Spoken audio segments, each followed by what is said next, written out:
法律により罰せられます。指定場所以外にゴミを捨てると法律により罰せられます。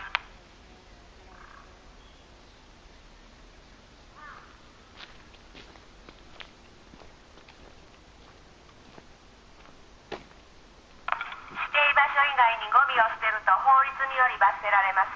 指定場所以外にゴミを捨てると法律により罰せられます。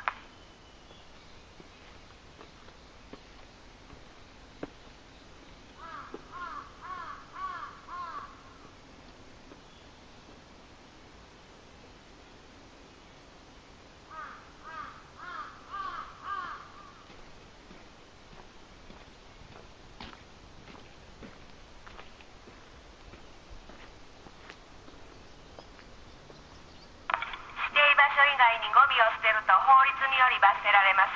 指定場所以外にゴミを捨てると法律により罰せられます。